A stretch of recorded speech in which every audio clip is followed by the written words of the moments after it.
The first bullet took Elias, Red Hawk's hat clean off his head, and the second punched through the crown while it was still in the air. So close that the hot lead kissed his scalp before it spun away into the dark. He had been riding the knife edge, ridge above Bitter Springs at full dusk, chasing nothing except the ache in his own chest. When the night cracked open with rifle fire, a third shot smacked the cantle of his saddle and showered him with splinters of oak and horsehair. Whoever wanted him dead had waited in the rocks with patience and a good rifle, and they knew exactly the trail he would take. Elias threw himself sideways, boots clearing the stirrups, and hit the ground hard enough to rattle his teeth. He rolled into a tangle of mesquite and catclaw, thorns ripping his shirt, and pressed his face to the warm earth that smelled of creosote and old blood. His heart hammered against the dirt like it wanted to dig its own grave. He had not carried a gun in 3 years, not since the night he buried his mother's rosary under a cedar tree on the San Carlos reservation, and swore on every star he could see that his hands would never again be wet with another man's life. That oath felt thin as paper now below the ridge. A woman screamed, not terror, but pure, cutting fury. One sharp note that sliced through the gunfire like a Bowie knife. Elias risked a look. A lone rider in a dark divided skirt and dusty black Stetson was flogging a lathered bay mare straight up the impossible slope toward the hidden shooter. She rode low and reckless, rein sawed tight, one hand working the lever of a Henry repeater that flashed orange with every shot. The mare's hooves struck sparks from the rocks. The woman never slowed, never flinched. Even when return fire whined around her like angry hornets, the sniper shifted his aim. Chips of stone exploded. A curse floated down in Spanish, then the frantic scrape of boots on loose shale. He was running. The woman crested the ridge at a dead gallop, slid the mare to a stop that sent gravel cascading over the edge, and stood in her stirrups. She levered and fired so fast the reports rolled into one long thunder. Somewhere above, a man screamed once, and then only the wind answered. She wheeled the mare and looked down at Elias where he lay half buried in thorns. Moonlight and gunsmoke painted her in silver and gray. "You breathing down there, Red Hawk?" she called, voice low, steady, edged with smoke and something that might have been amusement. He pushed up on his elbows. Dust coated his tongue. "Reckon so. Then quit hugging the dirt and get up here before that son of a bitch grows a spine and comes back with friends." Elias rose slowly. The woman was maybe 30, skin sunbrowned to wild honey, black hair escaping a long braid that had once been neat. Her eyes were the color of winter sage after rain gray-green and sharp enough to shave with. A thin scar curved along her left cheekbone like a pale crescent moon, the kind of mark a man remembers when he closes his eyes at night. She wore a man's faded blue shirt, sleeves rolled to the elbow, and a cartridge belt slung low on hips that had never known a side saddle. She extended a gloved hand. "Rowanvale. Folks call me Row. Mount up behind me unless you favor dying pretty." He took the hand calloused, strong, and swung up behind her. The mare grunted but held. Rowan smelled of gunpowder, horse sweat, and something faintly sweet like crushed desert willow. He settled his hands at her waist to keep balance and felt the heat of her through the thin cotton dot. She kicked the mare into motion. Before he was fully seated, "You always ride these ridges unarmed like a damn fool?" She threw back over her shoulder. "Most nights nobody shoots at me. Most nights are over." She guided them down a deer trail hidden in shadow. A trail Elias had never seen, though he had hunted these hills since boyhood. "Half the territory put paper on you tonight, Red Hawk. Other half's trying to figure out why. Care to enlighten me?" Torches flared on the ridge behind them. 6, 7, maybe more. Too many. Rowan cursed softly and spurred harder. "Hold tight." The mare plunged into a narrow arroyo just as the first torchlight swept the place they had been. The walls rose steep and red, swallowing sound. Rowan slowed to a careful walk, letting the horse pick her way over boulders slick with moon shadow. Elias felt the steady beat of her heart under his palms. "Who are you, Rowan Vale?" She was quiet long enough he thought she wouldn't answer. Then, 3 days ago, a man in Tucson paid me $500 in $20 gold pieces to kill Elias Redhawk before the new moon. I took the money. I always take the money. Then I rode out here to decide if I'd earn it. The arroyo bent sharp around a buttress of stone. Somewhere above, a horse whinnied. Then the echo of shod hooves on rocked-out Rowan reined in. The Mari's sides heaved.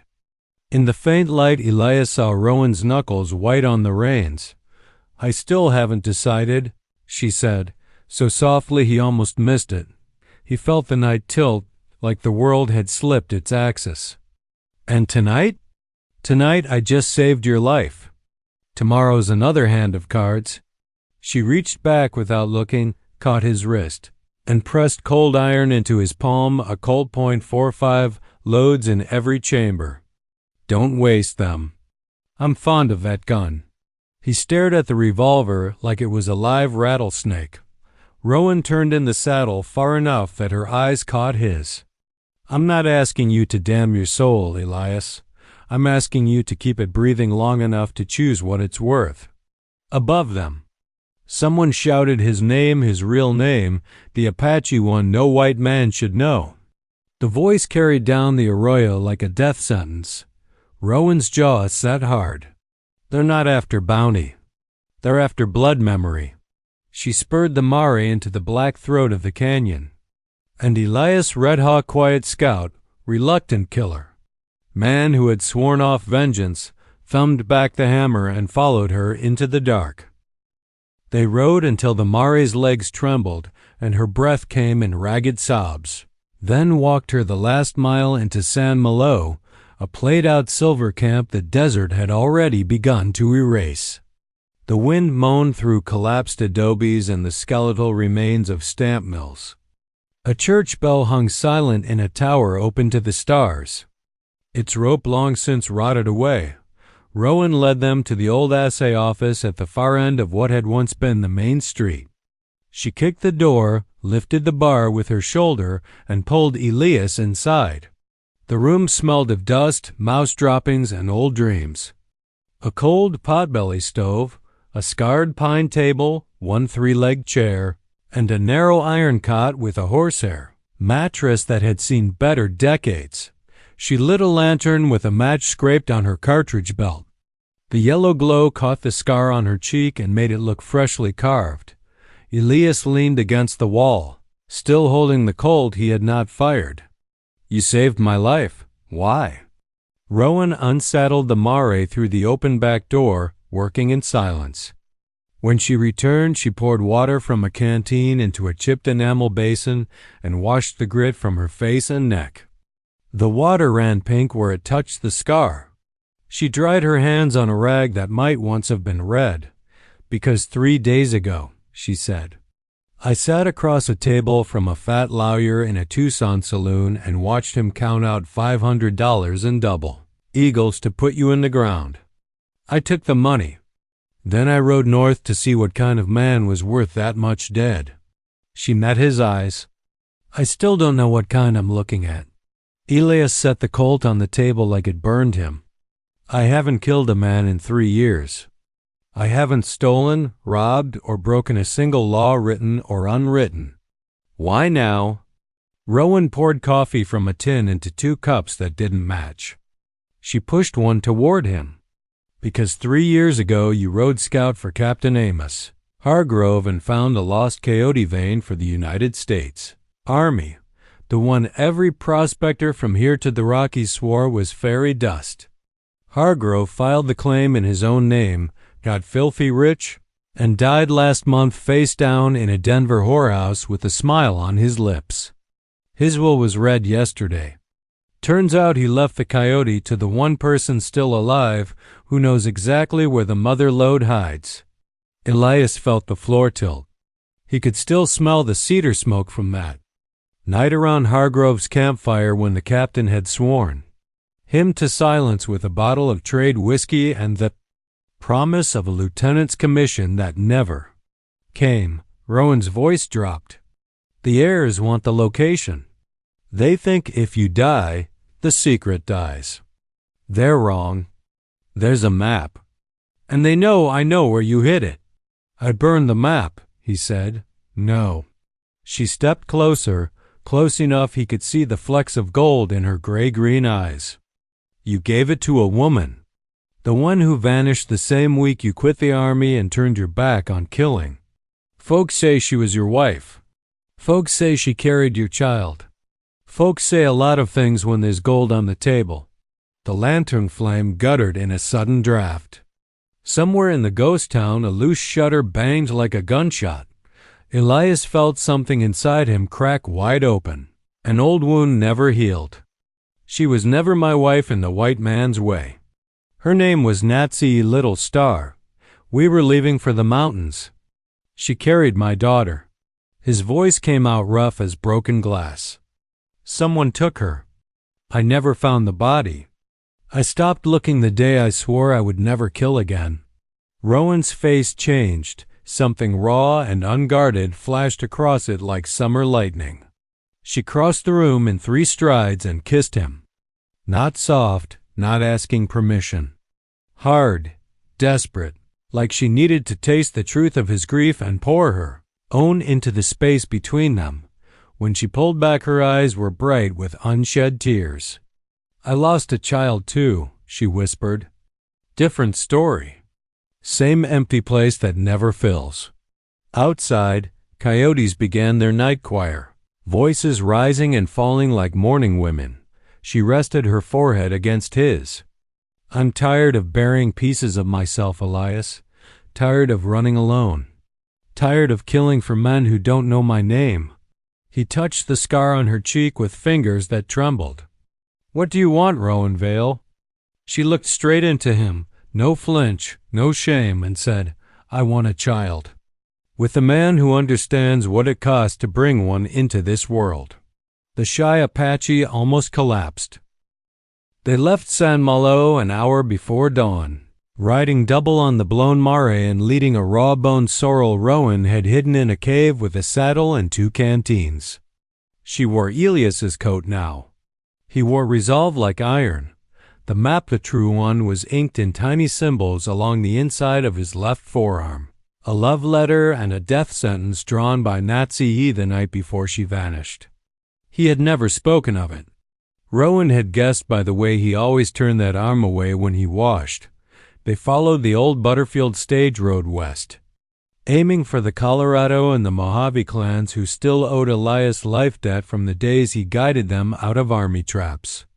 But Hargrove's heirs had hired the worst kind of men regulators, who pinned on stars when it suited them and nooses when it did and single quotes T. near the dry wash called Devil's Throat. The trap sprung clean and ugly.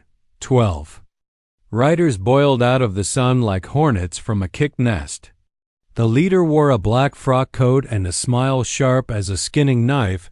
Silas Crawl, late of the territorial prison, now riding for any man with enough gold to ignore the warrants.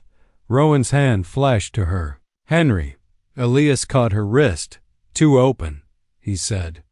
We die here. Crawl reined up 30 yards out, dust swirling around his horse's hooves. Morning, Breed, he called, voice oily with pleasure.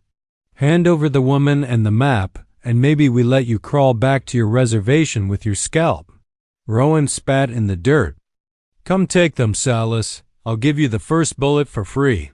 Crawl's smile thinned to nothing. Killed him. The first rifle shot took Rowan's hat. The second put the mare down screaming. A .50 caliber ball through the lungs. Elias threw himself over Rowan as the horse collapsed, rolling them both into the wash. Bullets whined overhead and smacked the sand like iron rain. They came up running. Elias with the hated Colt in his fist, Rowan with the Henry singing.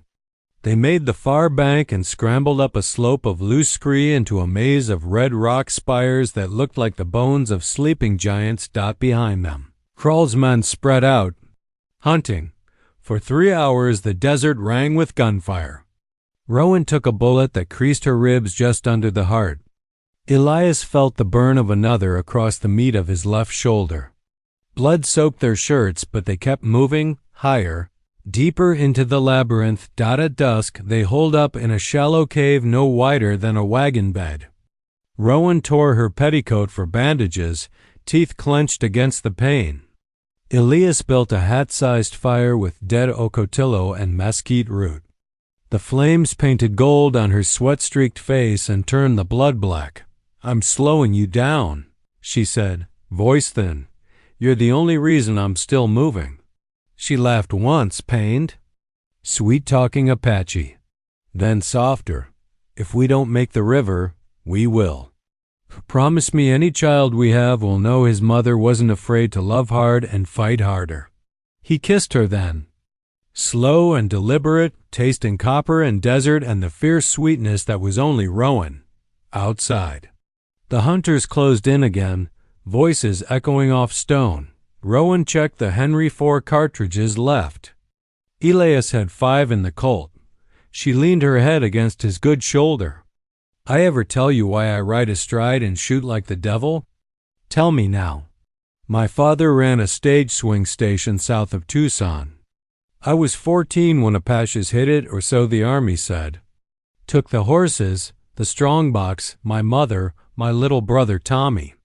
I hid in the root cellar and listened to my mother scream until she didn't anymore. When the cavalry finally came, they found brass buttons and cavalry boots mixed with the moccasin tracks. Didn't stop them hanging 3 innocent Mojave men from the cottonwood out front. I watched from the hayloft with my papa's sharps across my knees. Her voice never wavered. That day I decided no one would ever again write my story for me. Elias was quiet so long the fire settled into embers. Then he unbuttoned his cuff and showed her the tattooed arm. Nazi-He's band never raided white stations. I know the men who did. They wore blue trousers under their leggings. I found the buttons later, buried with her locket. Rowan stared at him. "Somewhere a nightbird called, so we've both been bleeding from the same lie," she said. He pulled her close. "Not anymore." They kissed again, fierce and certain, while death circled outside like wolves. They slipped from the cave at moonset, moving like smoke over stone.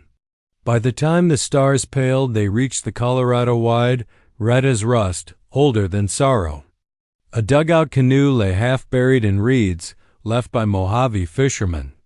They pushed it into the current and let the river take them south. Krull's men reached the bank minutes too late, cursing as the canoe vanished around the first bend. For 5 days the river carried them through canyons so deep the sky was only a blue ribbon overhead. They ate fish speared on a sharpened yucca stalk, cattail hearts, and the last of the jerky. Rowan's wound began to close clean. Elias's shoulder scabbed dark and angry. At night they beached on sandbars and lay under blankets woven from willow bark and starlight. On the 6th night the canyon opened into a wide valley where cottonwoods grew thick and green. They pulled the canoe ashore beneath a tree older than any mission in California. The moon was full and bright enough to read by. Rowan stood in the shallows letting the river wash the last blood from her bandages. Elias watched her, heart too full for words. She turned to him, water to her knees, shirt clinging to her skin. "I meant every word back in that ghost town, I know. I'm 30 years old, Elias. Most women my age have buried husbands and babies and pieces of their soul. I've buried everything but the wanting." She walked to him, took his hands. "I want a child. With you. I want to build something that outlives the both of us and every lie that tried to kill us." He pulled her against him. "The coyote is real. Enough silver to buy half of Sonora. We could vanish, raise horses, children, a life where no one ever asks our names. "I don't want to vanish," she said against his throat. "I want to live loud enough for both of us." He kissed her then like a man taking his first breath after years under water. They sank to the warm sand without hurry, shedding clothes and old grief like snakeskin. The river sang its ancient song around them. An owl called from the cottonwood. The stars burned witness. Later, lying tangled and breathless, Rowan traced the tattoo on his arm with gentle fingers. "What does it say?" "It says, 'The river remembers everything,'" he answered. "And it says, 'Come home,'" she smiled against his chest. "Then let's go home." They followed the river another 10 days until it spilled into the Gulf of California. In a sleepy Mexican port smelling of salt and copal, they sold the claim coordinates to a one-eyed priest, who asked no questions and paid in heavy gold coin and silence. With that gold they bought a green valley high in the Sierra Madres of Sonora, where grass grew stirrup high and springs ran cold, even in August. They built a house of adobe and pine with a wide veranda that caught every sunset. They branded their cattle with a mark Rowan designed a hawk flying through a star. 11 months after the night on the sandbar, Rowan gave birth to a daughter with her mother's fierce gray-green eyes and her father's quiet smile. They named her Natsy Vale, Red Hawk Little Star, who came into the world squalling loud enough to scatter the vaqueros' horses. 3 more children followed in the years that came after. 2 black-haired boys who learned to ride before they walked, and another girl with Rowan's laugh and a temper to match. One spring evening in 1895, Elias and Rowan sat on their veranda watching the sun bleed gold and crimson across the mountains. Little Star, now 13, practiced roping the hitching post while her brothers argued over whose turn it was to fork hay. The youngest girl sang to a half-wild colt in the corral, her small voice carrying clear across the valley. Rowan leaned her head on Elias's shoulder. "You ever regret giving up the quiet life?"